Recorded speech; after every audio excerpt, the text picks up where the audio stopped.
Welcome to St Martin in the Fields, and welcome to Great Sacred Music, and a special welcome to those joining us online. It's All Souls Week, and so the music is all completely miserable today. But miserable music can often be the best, and we're looking at the tradition of the Requiem, which has gone through a few changes over the centuries. Originally, of course, a Mass in the Catholic Church offered for the repose of the soul or souls of one or more deceased persons. It gets its name from the introit of the liturgy for the dead in the Catholic Church, in the Catholic Mass, and the liturgy begins with the Latin words Requiem aeternam dona eis Domine, grant them eternal rest, O Lord. Musical settings of these requiems are often adapted in the modern era into a much broader setting than that traditional notion of a Catholic Mass that is praying that the soul may either go straight to heaven or their time in purgatory may be kept to an absolute minimum. Obviously, post-Reformation, that's quite a controversial doctrine. We'll talk about that a bit more in a moment. But in the modern era, requiems have been composed for a variety of circumstances, particularly reflecting on very sad events in national life. We're going to start with a hymn, as we always do at Great Sacred Music, and searching for a really miserable and appropriate hymn, we landed on the Crimmon setting of Lord's My Shepherd, not obviously part of the Catholic Mass, Psalm 23. Tune was written not as long ago as you sort of think of Crimmon as going back to the Reformation, but it was actually only written just over 100 years ago by an Aberdeen tobacconist. So if there's any tobacconists here who are looking for a route out to a more appropriate way of making a living, then try writing hymn tunes. It could catch on.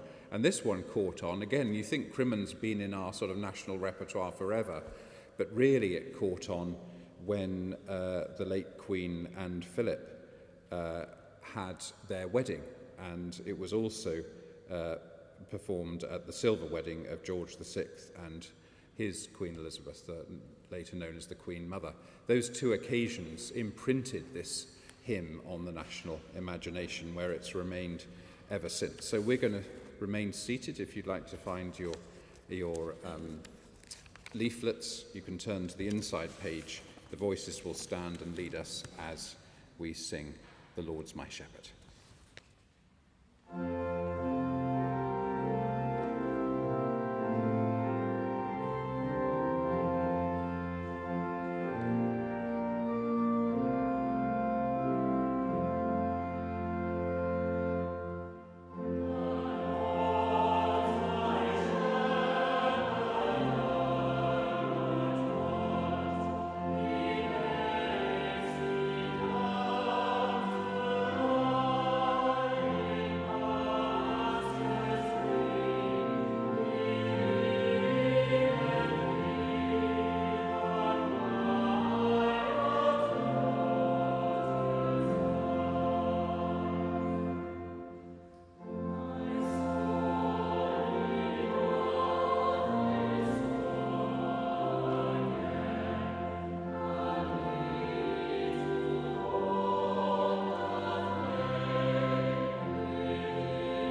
A traditional Requiem Mass is really quite an awesome thing to behold. It's different from a conventional Catholic Mass in a number of ways.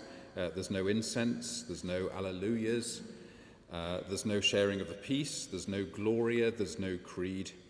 Vestments are black. We don't have any black vestments at St. Martin's, so we don't get a chance to enjoy wearing black vestments, but you get the sense that if you're really going to go for a really solemn Requiem Mass, you need the full kit. I guess the most famous part of Requiem Mass is the sequence, the Dies Irae, which is recited or sung before the Gospel. It's an obligatory part of the original Requiem Mass, Dies Irae, meaning Day of Wrath. And in a sense, it epitomizes the sense of the Mass that confronts the congregation with the fearsome day of judgment and then appeals to Jesus for mercy. Vatican II, of course, swept a fresh broom through the whole of the Catholic Church, including the liturgy, and rebranded the Requiem Mass as the Mass of the Resurrection, a rather more positive way of thinking about the whole thing. Now, we're going to explore a number of different angles on the Requiem together for a few moments now, and we're going to start with a very Anglican take on the whole tradition. In the 1662 prayer book, we find the famous funeral sentences, and made famous above all by Purcell's composition for the funeral of Queen Mary II. Do you remember William and Mary? Queen Mary II died in 1695, and Purcell wrote some famous settings of those funeral sentences. And then in 2010, when Bob Chilcott wrote his Requiem, he chose to adopt those funeral sentences also, and it's Bob Chilcott's setting of Thou Knowest, Lord, that we're going to hear now.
What's irreplaceable about a Requiem Mass is that it deals head-on with the three great themes that are relevant after death: heaven, hell, and, if you're a Catholic, purgatory. And there are so many questions that are not answered by the Mass, but are entertained and embraced by the Mass. So if you think of heaven, is heaven somewhere you go straight to, or you're in some sort of holding pattern before you get there? Does everybody go there, or just some people go there? Or does nobody go there and everyone goes into a holding pattern before going there? These are all unanswered questions. None of us knows the answer to them. Is hell permanent? Is it a matter of pain, or is it a matter of oblivion? Again, these are all the questions that are at the heart of the Requiem Mass. And then purgatory. Is purgatory some kind of refiner's fire, as often associated with some verses in Malachi? And then perhaps crucially for the Requiem Mass, can the prayers of the faithful affect someone's status in purgatory, or are they irrelevant to God's judgment and mercy? Can those prayers affect the nature of purgatory, the outcome of purgatory, or even the duration of purgatory? So do you know what I'm going to do with all those questions? I'm not going to answer any of them now. I'm just going to say that's why the Requiem Mass is so powerful, because it goes to the heart of all of those questions. We're going to hear now certainly one of my favourite Requiem pieces, Brahms's setting of Psalm 84. Why is Psalm 84 such a significant part of a Requiem Mass? Well, I guess for two reasons. There's the official reason, because the opening words speak about finding a place in the house of the Lord, the temple in Jerusalem in the original setting, and how even a sparrow can find a place in that home, which I think is a beautiful picture, has captured people's imaginations for centuries.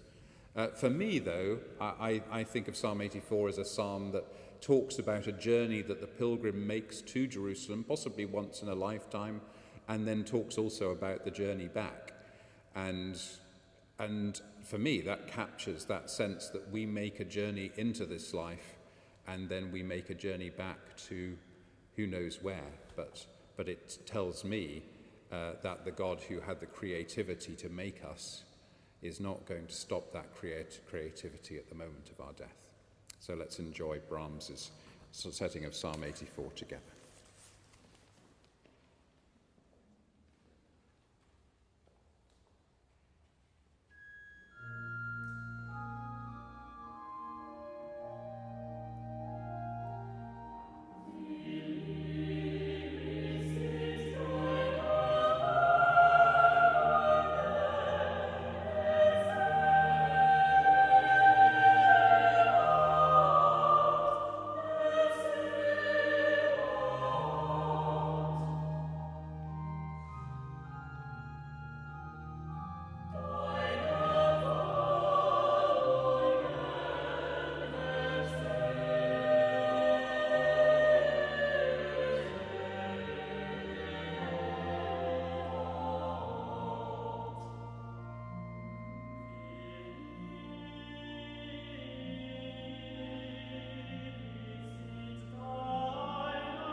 We're going to hear two more pieces now in a very different genre by Eleanor Daley, who, like me, was born in Ontario, but unlike me, has lived most of her life in Toronto. And her contemporary Requiem has a habit, as which you'll see in both of these pieces, of mixing some classic texts from the Mass of the Dead with some other more contemporary texts. So the first one we're going to hear is a setting of a poem by Carolyn Stewart, an English-born Canadian poet, entitled, a very evocative title, "The Stillness is a Room I've Moved Into." And then the second one takes another classic text from the Mass of the Dead and then integrates into it the great Russian benediction made famous by John Henry Newman in his Dream of Gerontius. You might know it. It starts with the words, "Go forth upon thy journey, dear child of God." Let's enjoy these two now.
It's time for us to sing again now, and we're going to sing the hymn Abide With Me. And for many of us, this is such a familiar hymn that you can easily miss its subtleties and significance.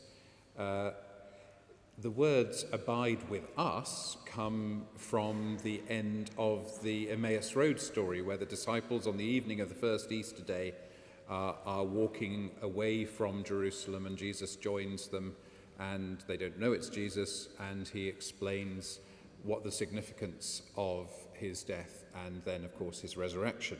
And then when the night falls, they say, there's an inn here, let's get something to eat. And they say, abide with us, for day is fast ending. And then, of course, he's made known to them in the breaking of the bread.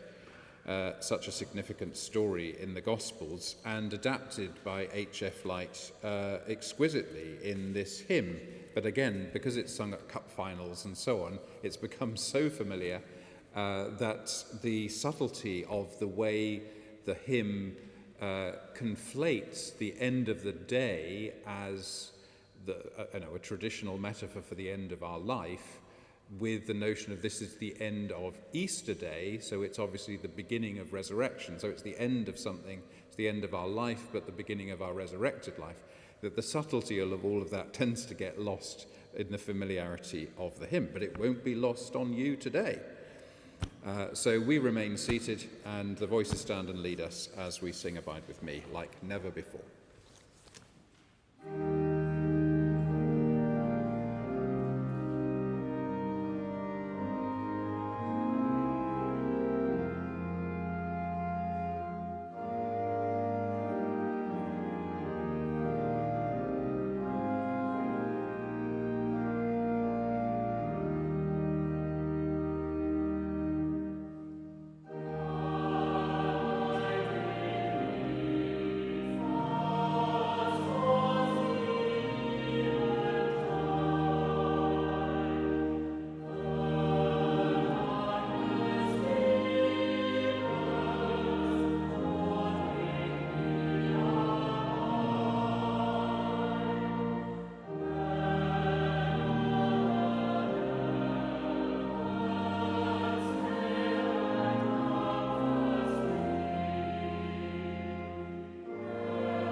Well, we've come to the end of Great Sacred Music for this week. Thanks for joining us. If you've enjoyed yourself, there's an opportunity to make a donation in a retiring collection as you leave. We can accept cash and cards and all sorts of things. Thank you for anything you're able to offer. Do look out for our next choral classics on Sunday afternoon, 3:15, and then next week at the same time here on Thursday, we're going to be reflecting on remembrance. Now, we're going to finish with Lead Kindly Light, John Henry Newman's poem, written when he was ill off the coast of Italy in 1833, at the very beginning of the Oxford movement. But perhaps the most poignant story about this, what was originally a poem, became a hymn, and now we're going to hear in a setting by Howard Goodall, came on Tuesday the 16th of February 1909 at West Stanley Colliery, when 168 men and boys lost their lives as the result of 2 underground explosions. But there were, incredibly, still a number of men alive underground, and a group of 34 men and boys had found a pocket of clean air. Some panicked, left the group and died instantly after inhaling poison gas. But the remainder sat in almost total darkness for 14 hours, during which time one of them began humming this hymn. The rest of the miners joined in with these words: "Lead kindly light amidst the encircling gloom, lead thou me on. The night is dark and I am far from home." And they were eventually rescued. Thanks for joining us.